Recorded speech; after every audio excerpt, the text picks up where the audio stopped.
የአውሮፓ ታላላቅ ክለቦችን የተመለከተ ወቅታዊና ዕለታዊ ጥንቅሮችን ከምታደምጡበት የዩቲዩብ ቻናላችን የመረጃ ሰዓታችን ላይ ትገኛላችሁ። ውድ ቤተሰቦቻችን ለዚህም ሰዓት በርከት ያሉ ስፖርታዊ ጥንቅሮችን በአውሮፓ ዙሪያ ለእናንተ ውድ አድማጮቻችን አሰባስበን ይዘን መተናል። የሳምንቱ መጨረሻ ቀናት ስለሆኑ በርከት ያሉ ጨዋታዎች ይጠበቃሉ በአውሮፓ ዙሪያ።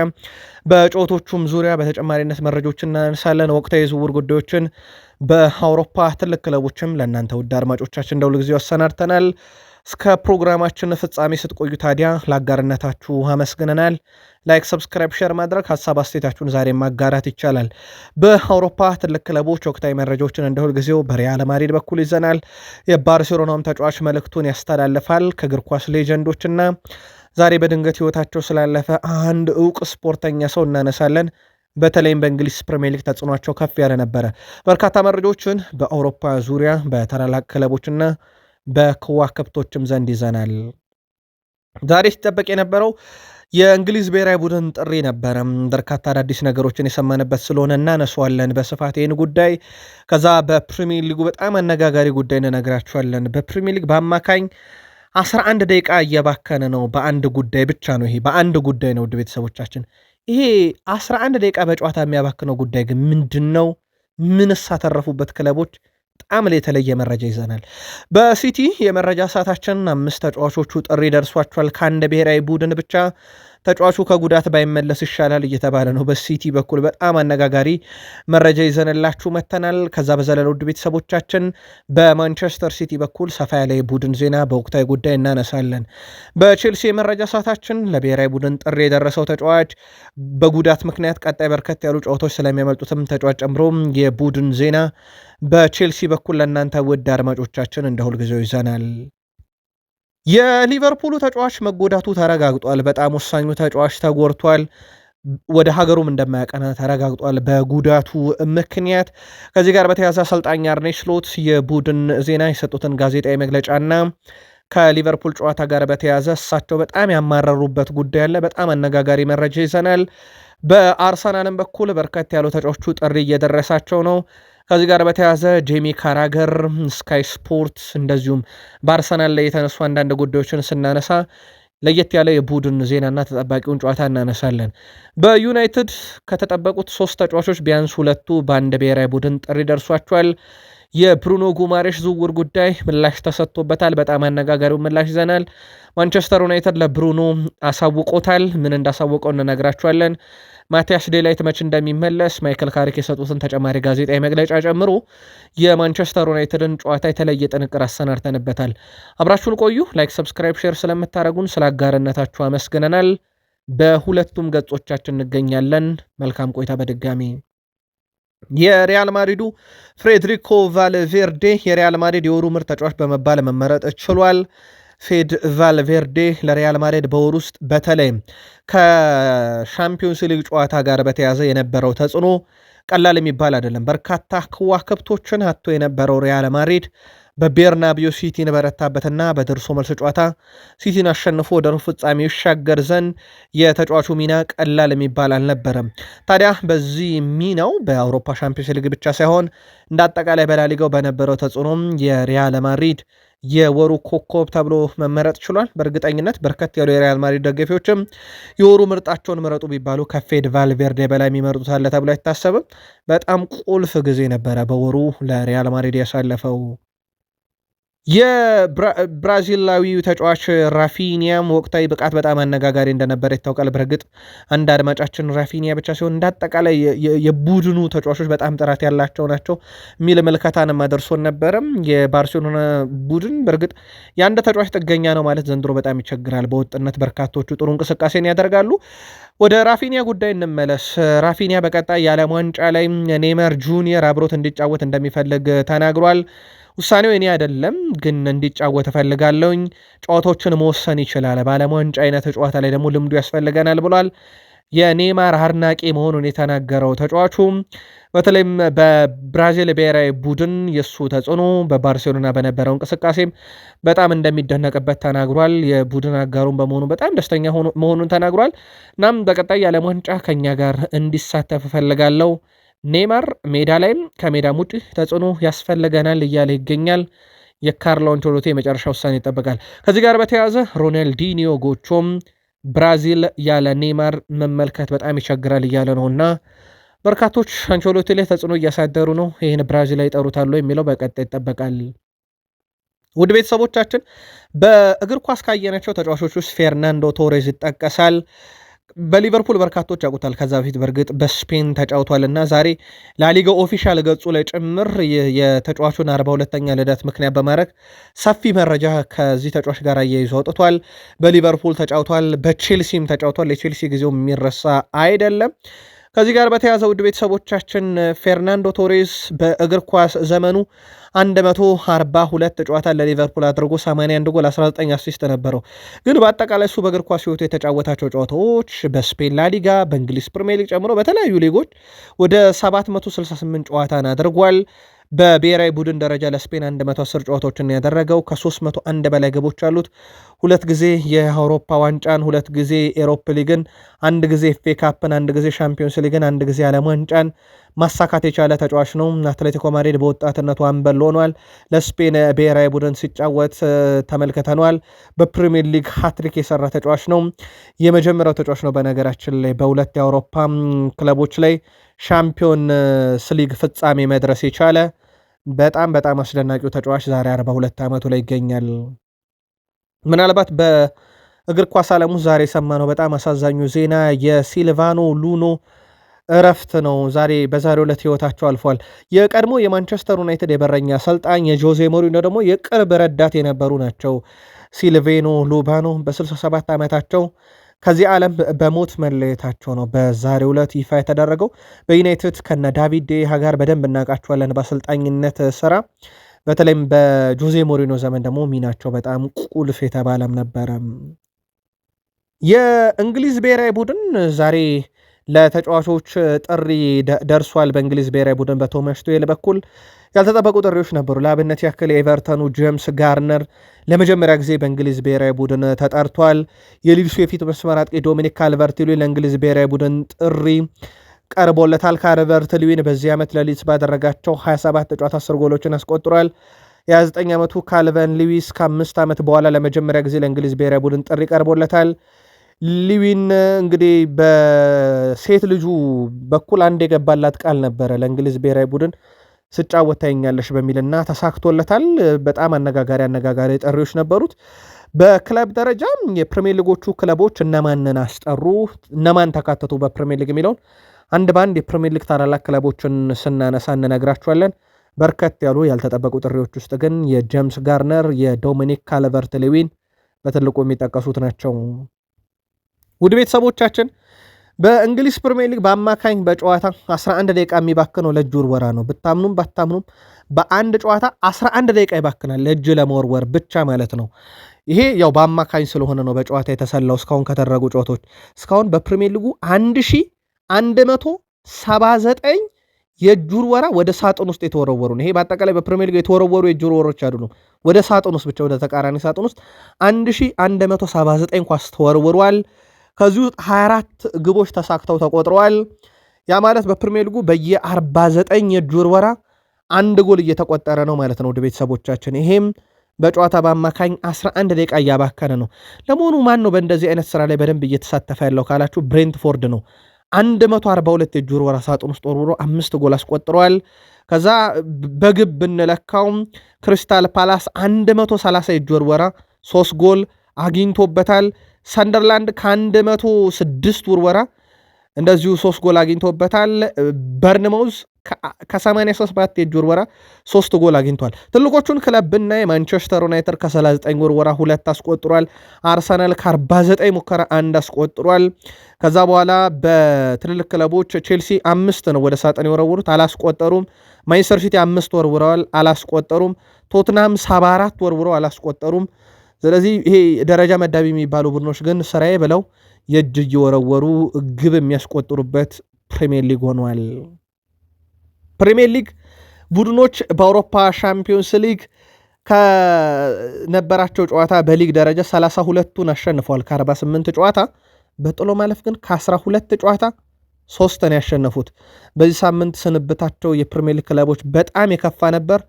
አንዱ ተሰናባሽ የፔፕ ጋርዲዮላ ቡድን ሲቲ፣ ሌላኛውን ቼልሲ፣ ኒካስል እና ቶትንሃምን ማንሳት እንችላለን። ግን የሲቲና የቼልሲ ስንብት ቀላል ተብሎ የሚነገር አይደለም ከፕሪሚየር ሊጉ ግዝፈታቸው አንጻር። የፔፕ ጋርዲዮላ ቡድን ማንቸስተር ሲቲ 5 ተጫዋቾች ጥሪ ቀርበዋል ከእንግሊዝ ብሔራዊ ቡድን። የጄምስ ትራፎርድ መጠራት ግን በጣም አስገራሚ ነው። ከሲቲ ተጠርቷል።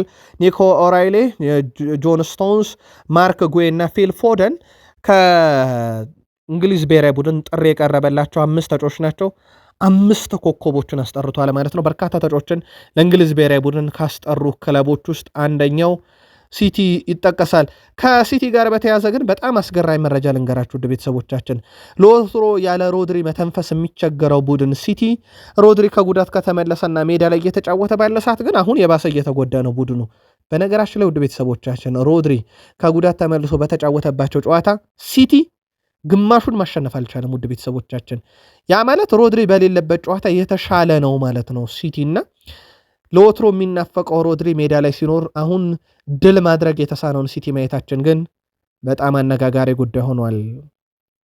ፔፕ ጋርዲዮላ በሲቲ ቤት ለ19ኛ ዋንጫቸው የፊታችን እሁድ ከአርሰናል ይፋለማሉ። ተጠባቂው ጨዋታ ነው። በነገራችን ላይ ውድ ቤተሰቦቻችን ይህ ጨዋታ ከዋንጫው በላይ የዋንጫ ጨዋታ ማሸነፍ የሚለው ሞር ሚዛን የሚደፋ ጨዋታ ይመስላል።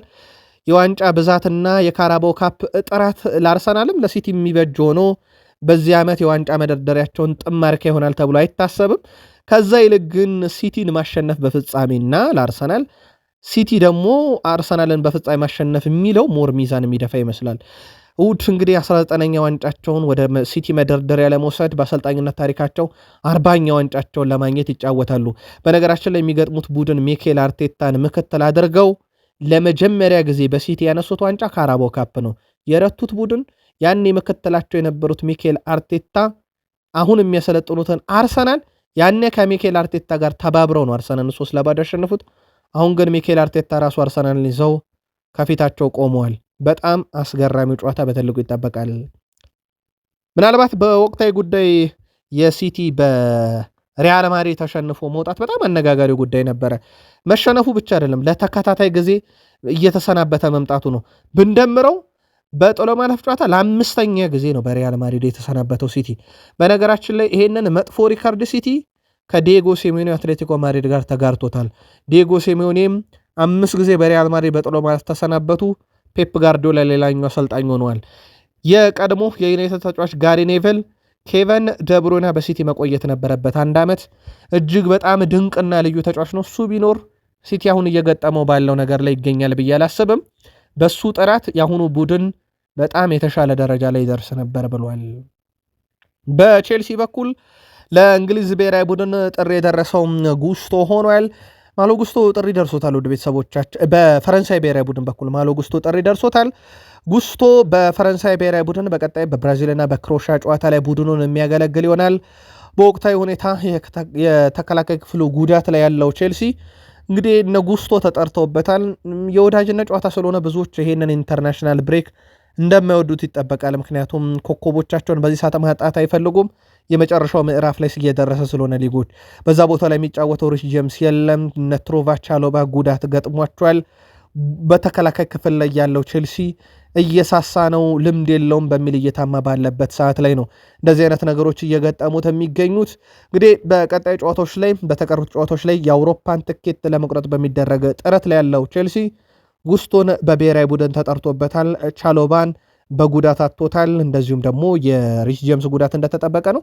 ጀርገንሰንም ወደ ሜዳ መመለሱ እርግጥ አይደለም ግብ ጠባቂው። ተጨማሪ መረጃዎችን የአሰልጣኝ መግለጫ ጋዜጣዊ መግለጫ እየጠበቅን ነው። የሊያም ሮዛኔርን እጃችን ላይ እንደደረሰ ለቼልሲ እናካፍላችኋለን።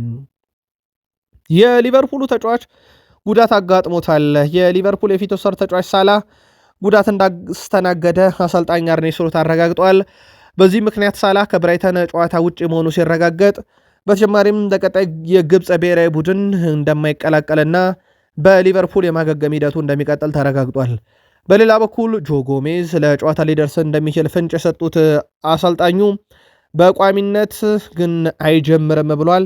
ይልቁንስ ከተጠባባቂ ወንበር ላይ እየተነሳ ጨዋታ ሊያደርግ የሚችልበት እድል እንዳለ ነው አሰልጣኝ አርኔ ስሎት ያረጋገጡት።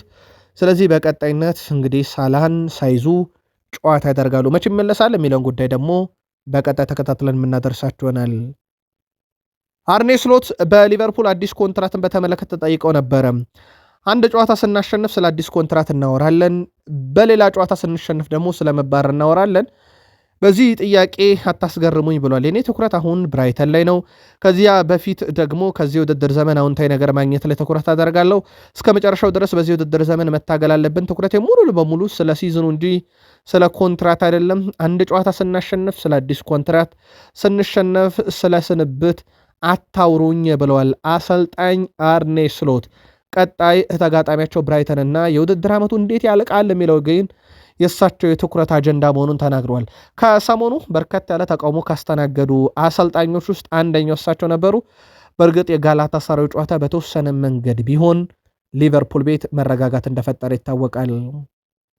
አርኔ ስሎት ስለ ተጋጣሚያቸው ብራይተንም ሀሳባቸውን ያጋራሉ። የጨዋታ ዘይቤያቸው ፍልስፍናቸው በጣም አስደናቂ ነው። የጋላታሳራይ ቡድን ስንገጥም ምናልባት የጨዋታው ፍሰት ለመግደል ሞክረው ሊሆን ይችላል። ነገር ግን ጫና ለመፍጠር እና ኳስ መስርተው ለመውጣት ይፈልጉ ነበር። ከኛ ጋር ለመፋለም ፈልገዋል። 150 ጊዜ ተናግሬያለሁ። አንድ ጨዋታ አዝናኝ ካልሆነ ችግሩ በጭራሽ የኛ ብቻ አይደለም፣ ሊፋለሙን ወደ ሜዳ የመጡ ቡድኖች የሚተገብሩብን የጨዋታ ስታይል ነው ብሏል። አሁን ደግሞ ከብራይተን ጋር እንግዲህ ሳቢና አስደሳች የሆነ ጨዋታ ዘይቤ ስለሚጠቀሙ ግሩምና ውብ እግር ኳስ ደጋፊዎች ያሉ ብዬ አስባለሁ። ነገር ግን ጨዋታው ቀላል ይሆናል ተብሎ አይጠበቅም። በተለይም የብራይተን ያጨዋወት ስታይል ፈጣን፣ ብልሃት የተሞላበት በጣም ጠንካራ ነውና ቀላል ነገር እንደማይገጥመን እርግጠኛ ነኝ ብሏል። በቡድናቸውን በኩል ለጨዋታውም እንግዲህ ጥንቃቄ እንደሚያደርጉና ከጋላታሳራዩ ጨዋታ ፍጹም የተለየ የእግር ኳስ ዘይቤን የሚጠቀም ቡድን እንደሚፋለሙ አረጋግጠዋል። አርኔ ስሎት አንድ ጉዳይ በጣም አሳስቦኛል እያሉ ነው። በተለይም ተጫዋቾች ደቂቃ የሚያባክኑትን ነገር እንዳልወደዱት ተናግሯል። በዚህ ሲዝን በርካታ አጋጣሚዎችን ተመልክቻለሁ። በተለይም ተጫዋቾች አመመን፣ ተጎዳን እያሉ ሜዳ ላይ በተደጋጋሚ እየወደቁ ነው። ይሄም ሰዓት እያባከኑ ነው። እናም ይሄ በጣም አናዶኛል እያሉ ነው። በተለይም በዩቬንቱስ በጋላታሳራይ ጨዋታ በርካታ ጊዜ ተጫዋቾች እየወደቁ ተመልክቻለሁ ብለው የእንግሊዝ ፕሪሚየር ሊግ ላይ እየገጠማቸው ያለውን ሲሆን የአውሮፓ ሻምፒዮንስ ሊግ ላይ እየገጠማቸውን ተናግረዋል። እናም ይህ ነገር በስቴዲየም ውስጥ ያለውን የግለት ያቀዘቅዘዋል። በእግር ኳስ ውስጥ እንደዚህ አይነት ነገር ተቀባይነት ሊኖረው አይገባምና እባካችሁ የሚባክነው እንደቃ አስተካክሉልን እያሉ ነው። አርኔ ስሎት በጣም የተቸገሩበት ነገር እንደሆነም አያይዘው ገልጸዋል። ስለዚህ በቀጣይ ጨዋታ እንግዲህ የዳኝነት ውሳኔ ላይ ደቂቃ እንዳይባከንብን ተቆጣጠሩልን እያሉ ነው አሰልጣኝ አርኔ ስሎት። በሊቨርፑል በኩል በዚህ ውድድር ዘመን እንደ ሁጎ ኤኬቴኬ ግብ ያስቆጠረላቸው የለም፣ ግን ተጠባቂ ነው አጥቂ ስለሆነ 17 ጎል 6 አሲስት 23 የግብ አስተዋጽኦ አለው። የ9 ቁጥር አጥቂ ስለሆነ ተጠባቂ ሊሆን ይችላል፣ ግን የዶሚኒክ ሶቦዝ ላይ ይለያል። 12 ጎል 8 አሲስት 20 የግብ አስተዋጽኦ ላይ ደርሷል። ከአጥቂው በ3 ነው የሚያንሰው የግብ አስተዋጽኦ። ከሳላህ አንጻር ብናየው ይበልጣል በአንድ። ሳላህ 10 ጎል 9 አሲስት ነው ያለው፣ 19 የግብ አስተዋጽኦ አለውና የሶቦዝ ላይ አመት ፍጹም የተለየ ነው። የሶስቱም ጥምረት በጣም አስደናቂ የሚባል ነው። ቀጣይ ተጋጣሚያቸው ፓሪስ ሰን ዠርሜን በተመለከተ ግን ዛሬ እየወጣ ያለ መረጃ ሊቨርፑሎችን ካሁኑ እያናደዳቸው ነው። ካስታወሳችሁ ፓሪስ ሰን ዠርሜን ለአውሮፓ ሻምፒዮንስ ሊግ የቼልሲ ጨዋታ ተብሎ የፍራንስ ሊጋ ኦፊሻሊ ጨዋታ ሰርዞለታል። አሁን ቀጣይ ከሌንስ ጋር ጨዋታ አላቸው። በሊቨርፑልና በፓሪስ ሰን ዠርሜን የመልስ ጨዋታ መካከል ፓሪስ ሰን ዠርሜን ከሌንስ ጋር ይጫወታል። የፍራንስ ሊግ በራሱና ተጋጣሚው ሌንስ በቀጥታ ለፓሪስ ሰን ዠርሜን ጨዋታውን ሊለቁ ነው ማለት እንዲሰረዝ ሊያደርጉ ነው ለሌላ ጊዜ እንዲሆን። ምክንያቱ ደግሞ ሊቨርፑልን ሲፋለም ቡድኑ እንዳይደክም ነው ተብሏል። ይሄ ሊቨርፑልያንን በብዙ እያበሳጨ ያለ ጉዳይ ነው። ምናልባት ፕሪሚየር ሊጉን ኦፊሻሊ ቢጠይቁ ምላሽ የማያገኙበት ጉዳይ እንደሆነ ስለገባቸውም ይመስላል። የአርሰናል ተጫዋቾች ለብሔራዊ ቡድን ጥሪ ደርሷቸዋል። ቡካዮ ሳካ፣ ኑኖ ማዱኬ፣ ዴክላን ራይስ፣ ኤብሬቼ ኢዜ ለእንግሊዝ ብሔራዊ ቡድን ጥሪ ደርሷቸዋል። ይህንንም ፈጽሞ የአርሰናል ደጋፊዎች የሚቀበሉት አይደለም። በአራት ግንባሮች ለዋንጫ የሚፋለመው አርሰናል ቢያንስ የብሔራዊ ቡድን ጨዋታ ሲያደርጉ የሶስት ግንባር ዋንጫ ይቀረዋል። ፕሪሚየር ሊግ፣ ኤፍ ኤ ካፕ እና ሻምፒዮንስ ሊግ። ምክንያቱም ካራቦ ካፕ አሁን ስለሚደረግ ማለት ነው ከኢንተርናሽናል ብሬኩ በፊት የአንድ ተጫዋች ጉዳት ለአርሰናል በዚህ ሰዓት ላይ ትልቅ ስጋት ነው። ምክንያቱም ያለ ኦዴጋርድ እየተጫወቱ ነው። አሁን ደግሞ ኮከቦቻቸው አማካዮቻቸው ራይስ፣ ኢብሪቼዚ፣ ሳካ፣ ማዱኬ ለእንግሊዝ ብሔራዊ ቡድን ይሄዳሉ። ጉዳዩ እንግሊዝን ወደ ዓለም ዋንጫ ለማሻገር አይደለም፣ የአቋም መለኪያ ጨዋታ ነውና በርካታ አርሰናላውያን ያልወደዱት ጥሪ ሆኗል። ከዚህ ጋር በተያያዘ ውድ ቤተሰቦቻችን የእንግሊዝ ብሔራዊ ቡድንም የስፔን ብሔራዊ ቡድንም ጥሪ ስታደርግ ዳቪድ ሪያ፣ ሞሽኬራ፣ ዙቤሜንዲ ጥሪ ደርሷቸዋል ከብሔራዊ ቡድን ማለት ነው። ከኤቨርተን ጋር ከተደረገው ጨዋታ በኋላ ብዙ የአርሰናል ተጫዋቾች ማንቸስተር ሲቲ ከዌስትሃም ጋር ሲጫወት ለማየት ወደ አንድ ማዕከል አቀንተው ነበር እና የቀድሞ የአርሰናል ተጫዋች የነበረው ማቭሮፓኖስ አቻውን ሲያስቆጥር በደስታ ፈንጠዝያ ተሞልቶ ነበር ተብሏል። ጨዋታው በዛው ተጠናቆ የአርሰናልን የፕሪሚየር ሊግ መሪነት ከሲቲ ያራቀ እንደነበረ ይታወቃልና ያንን ጨዋታ እንደተከታተሉት ተረጋግጧል። በእርግጥ ሚኬል አርቴታ ማስቀድመው አረጋግጠውት ነበረ። ከቡድን ዜና ጋር በተያያዘ ሚኬል አርቴታ ከኤቨርተን ጨዋታ በኋላ ስለ ጉዳት መረጃ እስካሁን መረጃ አልሰጡም። የዩሊያን ቲምበር ጉዳይ አሳሳቢ ነው። ቤን ዋይትም ስለ ጨዋታው መድረሱ የተረጋገጠ ነገር የለም። ግን ውድ ቤተሰቦቻችን የአርሰናልን የአሰልጣኝ ጋዜጣዊ መግለጫ እየተጠባበቀን ስለሆነ ከስር ከስር የምናደርሳችሁ ይሆናል። ጄሚ ካራገር አርሰናል የፕሪሚየር ሊጉን ዋንጫ ሲያሸንፍ በቡድን ውስጥ ያለውን ተጫዋች ጥራት እናውቃለን፣ ግን ዳቪድ ሪያ መረሳት የሌለበት ብሏል። ዘንድሮ በርካታ ክሊንሺት ያለው ነው። ያው ለተከታታይ 3ኛ ጊዜ የወርቅ ጓንቱን እንደሚወስድ ይጠበቃል። አንድ ጊዜ ተጋርተውት ነበር በርከት ያሉ ግብ ጠባቂዎች። ዘንድሮ ግን በ14 ክሊንሺት በላይ ያለው በፕሪሚየር ሊጉ። ከዛ ውጪ እንግሊዝ የመድፈኞቹ አማካይ ዴክላን ራይስም በዚህ ውድድር ዘመን ከመሃል ሜዳ ተጫዋቾች በሊጉ ኳስን ወደፊት በማሻገር ቀዳሚው ተጫዋች እንደሆነ ይታወቃል። በነገራችን ላይ በብዙ ቁጥሮችም ጥሩ ሂደቶች አሉት። ለአብነት ያክል በተከላካይ አማካኝ ስፍራ ላይ ከሚጫወቱ ተጫዋቾች በተለይ እነኚህ ፕሮግሬሲቭ ፓሶችን በማቀበል ወይም ደግሞ የቡድንን የማጥቃት ሽግግር በመፍጠን በጣም ምርጥ ጊዜን እያሳለፈ ያለ ተጫዋች ነው። በዚህ ሳምንትስ ከአርሰናል ጋር ዋንጫ አምጥቶ ነው ወይ ወደ እንግሊዝ ብሔራዊ ቡድን የሚጓዘው የሚለው ይጠበቃል። አርሰናል በ4 ዋንጫ አሁንም እየተፋለመ ነው። አንደኛውን ዋንጫ እሁድ ይሞክራል።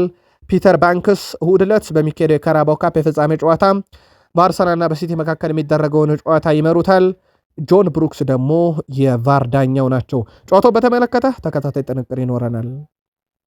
በስተመጨረሻም ሲጠበቅ የነበረው የማንቸስተር ዩናይትድ የብሔራዊ ቡድን ጥሪ እንደተጠበቀው ሆኗል። በዚህ መሰረት ውድ ቤተሰቦቻችን ቶማስ ቱሄል፣ ኮቢ ሜኖ እና ሃሪ ማጓየርን ከማንቸስተር ዩናይትድ ጥሪ አቀርበዋል። ቶማስ ቱሄል ሃሪ ለዚህ ጥሩ ሙሉ በሙሉ ብቁ ነው። ለዚህ ጥሪ ሙሉ ለሙሉ ብቁ ነው። በተለይ ማይክል ካሪክ ከመጣ በኋላ እያሳየ ባለው በአቋም ብለዋል። በተጨማሪም ኮቢ ሜኖ በቋሚነት እየተጫወተ ይገኛል እና እሱን ሜዳ ላይ ለማየት በጉጉት እጠብቃለሁ። ስለዚህ እነኝን ተጫዋቾች ጠርቻለሁ ብለዋል። ያው የሉክ ሾው ብቻ ነው የቀረው። በእርግጥ ለዩናይትዳን ይሄ ጥሩ የሚባል ዜና ነው። ተጫዋቹ በቀጣይ ዓለም ዋንጫ ከመጫወት ጉጉቱ አንጻር ለተጫዋቹ ስጋት ካልሆነ በስተቀር ማለት ነው። ኮቢ ሜኖ እና እንደዚሁም ማጓየር ተጠርተዋል። ኮቢ ሜኖ ለመጨረሻ ጊዜ የተጫወተው 2024 የፍጻሜ ጨዋታ ከስፔን ብሔራዊ ቡድን ጋር ነበረ። በወቅታዊ ጉዳይ ኤዲያው ብሩኖ ጉማሬሽ ስሙ ከማንቸስተር ዩናይትድ ጋር ስለመያያዙ ተጠይቀው ምላሽ ሰጥተዋል። ለዚህ ምን ብዬ ምላሽ እንደምሰጥ እንኳን አላውቅም፣ እንዲያውም ጊዜን በከንቱ ማባከን ስለሆነ ምላሽ መስጠት ያለብኝ አይመስለኝም። ምን ያሉት እሳቸው ብሩኖ የኛ አምበል ነው፣ ለክለቡ ሙሉ በሙሉ ቁርጠኛ ነው። በአሁኑ ወቅት ጉዳት ላይ ስለሚገኝ ብቸኛው ትኩረቱ ወደ ቀደመ ጤናው መመለስ ነው የሚሉት ኤዲ ሃው ተጫዋቹ ሀሳባቸው እንዲበተን አልፈልግም። የኛ አምበል ከሌላ ክለብ ጋር ድርድር እያደረገ ነው ማለት ከምንም በላይ ለብሩኖ ትልቅ አክብሮት ማሳጣት ነው።